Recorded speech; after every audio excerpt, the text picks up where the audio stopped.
நிலா சோழன் கிட்ட இங்கே பாருங்க, அண்ணன் காலையிலேருந்து ஒரு மாதிரியாகவே இருக்காங்க. நீங்கள் பேசினனால தான் அதையே யோசிச்சு பார்த்துட்டு இப்படிலாம் இருக்காங்க. எனக்கு என்ன பண்ணுவீங்கன்னு தெரியாது. அண்ணன் கிட்ட பேசினதுக்காக மன்னிப்பு கேட்டுட்டு அவங்கள சமாதானப்படுத்திட்டு தான் வரீங்க. அப்படி இல்லைன்னா என்கிட்ட பேசவே பேசாதீங்க. ஏ நிலா, அண்ணன் இதெல்லாம் யோசிக்கவே மாட்டாங்க. நீ தான் தேவையில்லாமல் நினச்சிக்கிட்டு இருக்க. இங்கே பாரு, நிஜமாவே அண்ணன் இதை பற்றிலாம் யோசிக்க மாட்டாங்கன்னு நானே உனக்கு நிரூபித்து காட்டுறேன்னு சேரனை பார்க்கறதுக்காக அவங்களோட சைட்டுக்கு போனால், ஆனால் சேரன் அதை பற்றியே யோசிச்சு பார்த்துட்டு ரொம்பவே வருத்தப்பட்டுக்கிட்டு இருக்காங்க. சோழனும், அண்ணன் என்னண்ணே ஒரு மாதிரி இருக்க? டே என்னடா நீ இந்த பக்கம்? இல்லைண்ணே, நேற்று உங்ககிட்ட ஒரு மாதிரி பேசிட்டல்ல, அதான் நீலா நீ வருத்தப்படுவான்னு சொல்லிட்டு என்னை உன்னை சமாதானப்படுத்துறதுக்காக அனுப்பி வச்சான்.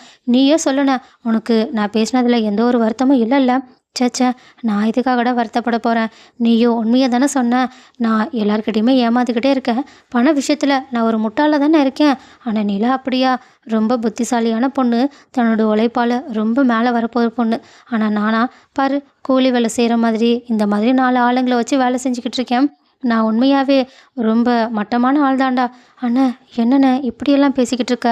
நான் நிஜமா இந்த ஒரு மீனிங்கில் சொல்லலைண்ணே. உன்னை ரொம்ப நல்லவன்னு சொல்லிட்டு எல்லாருமே ஈஸியாக ஏமாத்திடுறாங்கண்ணே. அதை பற்றி தான் உங்ககிட்ட சொல்ல வந்தேன். ஆனால் நீ இப்படியெல்லாம் வருத்தப்படுவேன்னு சத்தியமாக தெரியாதுண்ணே. ரொம்ப சாரிண்ணே. பரவாயில்ல, இருக்கட்டும், விடுடா. அப்போ கரெக்டாக சோழனுக்கு ஒன்று ஸ்ட்ரைக் ஆகுது. அண்ணன், சந்தா உங்களுக்கு மறுபடியும் கால் பண்ணாங்களா? இல்லைடா, இன்னும் கால் பண்ணலை. எதுக்கும் நீ ஒரு தடவை கால் பண்ணி பேசலாம்ல? பேசணுன்னு ஆசையாக தான் இருக்குது. ஆனால் அவங்க அப்பா கிட்ட மாட்டிக்கிட்டா என்ன பண்ணுறது அப்படின்னு பேசிக்கிட்டு இருக்கும்போதே கரெக்டாக அங்கே சந்தாவோட அண்ணன் இங்கே கால் பண்ணி சரண் கிட்ட சந்தாவுக்கு கல்யாணம் ஆக போகுதுன்ற விஷயத்தையுமே சொல்லிடுறாங்க. சந்தாவும் அழுதுகிட்டே, தயவு செஞ்சு எப்படியாவது என்னை வந்து காப்பாற்றுங்க, என் மாமா கூட எனக்கு கல்யாணத்தையே பண்ணி வச்சிருவாங்கன்னு அழ ஆரம்பிக்க, சேரனும் சோழன் கிட்ட இந்த விஷயத்த சொல்ல, சோழனும் இருண்ணா என்ன பண்ணலான்னு பாண்டிக்கிட்ட பேசலான்னு பாண்டியையும் அங்கே கூப்பிட ஆரம்பிக்க. ஆனால் அங்கே பாண்டி இப்போ தான் வானதிக்கு சர்ப்ரைஸாக அந்த பைக்கை கொடுக்கலான்னு ரெடி பண்ணி வச்சுருக்காங்க. பட் அங்கே ஆல்ரெடி டாக்டரோட பைக் எடுத்துகிட்டு வந்த வானதியும், பாத்தியா பாண்டி, பைக் எப்படி இருக்குது? ஓ பாண்டியும், அப்போனா நீ பைக்கை வாங்கிட்டியான்னு கேட்க, ஆமாம் ஆமாம் வாங்கிட்டேன், டாக்டர் தான் எனக்கு கொடுத்தாங்க. என்ன, டாக்டர் கொடுத்தாங்களா? அப்போது அவங்க என்ன நடந்தா போவாங்க? என்ன பாண்டி லூசுத்தனமாக வளரிக்கிட்டு இருக்க? டாக்டர் பைக்கை விற்றுட்டு அடுத்து கார் வாங்கிட்டாங்க. அதுவும் பைக்கை விற்கிறதுக்கு முன்னாடியே வாங்கிட்டாங்க.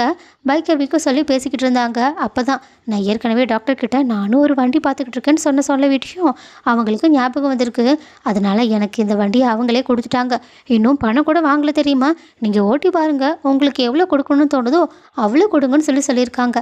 அதனால தான் இந்த பைக்கை நான் அவங்ககிட்ட எடுத்துகிட்டு வந்தேன். நல்லா இருக்குல்ல? நல்லா இல்லை. என்ன நல்லா இல்லையா? பைக்கு நல்லா ரன்னிங் கண்டிஷனில் தான் இருக்குது. எல்லாமே புதுசாக இருக்குது பாரு. இல்லை, எனக்கு இந்த பைக் பிடிக்கல, இதை வேண்டான்னு திருப்பி கொடுத்துட்டு வந்துடு. இங்கே பாரு, டாக்டர்கிட்ட நீ கொஞ்சம் டிஸ்டன்ஸ் மெயின்டைன் பண்ணுறது தான் நல்லது. ஏதோ கடிஜோக்கு அது இதுன்னு பேசி கழு தருத்தாங்கன்னா இப்போ பைக் கொடுக்குற லெவலுக்கு வராங்க. எனக்கு என்னமோ அந்த டாக்டரை பிடிக்கல. அட போ பாண்டி, உனக்கு அந்த டாக்டரை பார்த்தா பொறாமையாக இருக்குது. உன்னால் அப்படி இருக்க முடியலையேன்னு உனக்கே தோண ஆரம்பிச்சிருச்சு. அதனால தான் உனக்கு டாக்டரை பிடிக்காத மாதிரி நீ பண்ணிக்கிட்டு இருக்க.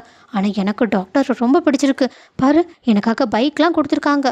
உடனே பாண்டியும், ஆமாம் உனக்கெல்லாம் பைக் கொடுக்குறாங்க, அதனால நீயே போய் டாக்டரை லவ் பண்ணி கல்யாணம் பண்ணிக்கோ. என்ன எதுக்காக கல்யாணம் பண்ணுன்னு கோவத்தில் பேசிக்கிட்டு இருக்க வானதியும், என்ன பாண்டி இவ்வளோ கோவப்படுற? உனக்கு அப்படி என்ன தான் பிரச்சனை அந்த டாக்டர்கிட்ட?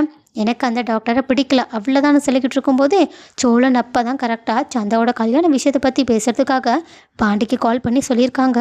உடனே பாண்டியும், எனக்கு வேலை இருக்குது, நீ என்ன பண்ணணுமோ பண்ணிக்கோன்னு அங்கேருந்து வேகமாக வானதிக்கிட்ட பட்டும் படாமல் பேசிட்டு அங்கேருந்து கிளம்பி போக, இதை கேட்டுட்டு வானதியும், என்ன பாண்டி ஏதாவது பிரச்சனையான்னு கேட்க, பாண்டியும், அதெல்லாம் உங்ககிட்ட சொல்லணும்னு அவசியம் கிடையாது, உனக்கு தேவை அந்த டாக்டரோட பைக்கு தானே, அதையே நீ வச்சுக்கோன்னு அவங்க பொசசிவில் திட்டி முடிச்சுட்டு அங்கேருந்து போக, வானதியும், டே இந்த பாண்டிக்கு என்னதாண்டா ஆச்சு? இந்த பைக்கை நீயே பாரு, நல்லா தானே இருக்குது. அக்கா, பைக் கண்டிஷன்லாம் ரொம்ப சூப்பராக இருக்குது. ஆனால் இது கண்டிப்பாக அண்ணனுக்கு பிடிக்காது. ஏன்டா, ஏன் என்னாச்சு? ஏன்னா அண்ணன் உங்களுக்கு ஏற்கனவே சர்ப்ரைஸ் கொடுக்கறதுக்காக அங்கே பாருங்கள், அங்கே ஒரு பைக்கை வாங்கி நிறுத்தி வச்சுருக்காங்க. ஏன்னா எனக்கு சர்ப்ரைஸ் கொடுக்கறதுக்காக பாண்டி பைக் வாங்கி நிறுத்தி வச்சுருக்கானோ? ஐயோ, இது தெரியாமல் நான் இப்படியெல்லாம் பண்ணிட்டேனே, எங்கே பைக்கை காட்டு அப்படின்னு பைக்கை போய் பார்த்தா பைக்கு ரொம்ப அழகாக இருக்குது. ஐயோ, இது சூப்பராக இருக்கே. சரி, நான் டாக்டர்கிட்ட இதை பற்றி பேசிட்டு வந்துடுறேன். அப்புறம் பாண்டிக்கு ஏதோ பிரச்சனைன்னு நினைக்கிறேன், அவனுக்கும் நான் கால் பண்ணி சாரி கேட்டுக்கிறேன்னு அவங்க ஒரு வழியே தன்னோட பிரச்சனையை முடிஞ்சிருச்சுன்னு சொல்லிட்டு அங்கேருந்து கிளம்பி போக, பட் இப்போ தான் சேரனோட பிரச்சனையே ஆரம்பிச்சிருக்கு. ஏன்னா பாண்டியும் சோழனும் எப்படியாவது நம்ம சந்தாவை அந்த இடத்துலேருந்து கடத்திட்டு வந்துட்டு அண்ணனுக்கு கல்யாணம் கல்யாணத்தை பண்ணி வைக்கணும்னு முடிவே பண்ணியிருக்காங்க. ஆனால் சேரனுக்கு தான் ரொம்ப பயமாக இருக்குது. டேய், நீங்கள் பண்ணுறதெல்லாம் ரொம்ப பயமாக இருக்குடா. இது நிலாவோட குடும்பம் மாதிரி கிடையாது. இவங்க ரொம்ப ரொம்ப ரொம்ப மோசமான குடும்பம்டா. துப்பாக்கிலாம் வச்சு கல்யாணத்தப்பவே சந்தாவை கூட்டிகிட்டு போனாங்க. அது உங்களுக்கு ஞாபகம் இருக்கா இல்லையா? அவங்களோட ஊர் ரொம்ப மோசமான ஊருன்னு கூட சொல்லுவாங்க. அண்ணன், இதை பற்றிலாம் கவலைப்படாத. இப்போதைக்கு உன் கல்யாணமும் உன்னோட காதலும் தான் முக்கியம். அதுக்கு தம்பிங்களா நாங்கள் என்ன பண்ண முடியுமோ அதை பண்ணுறோம். நீ கவலையே படாமல் இருன்னு அவங்க சேரனுக்கு தைரியத்தை சொல்லிக்கிட்டு இருக்க. ஆனால் சேரன் இன்னும் பயத்தில் தான் இருக்காங்க. ஸோ கைஸ், எப்படி தான் சேரனுக்கும் சந்தாவுக்கும் கல்யாணத்தை சோழனும் பாண்டியும் சேர்ந்து பண்ணி வைக்க போகிறாங்கன்றத பொறுத்திருந்து பார்க்கலாம். இப்போயாவது இந்த கல்யாணத்தில் ஜவ்வு மாதிரி இழுன்னு இழுக்காமல் ஒரேடியாக சீக்கிரமாக கல்யாணத்தை பண்ணி வச்சுட்டா நல்லா இருக்கும்னு யாரெல்லாம் நினைக்கிறீங்க?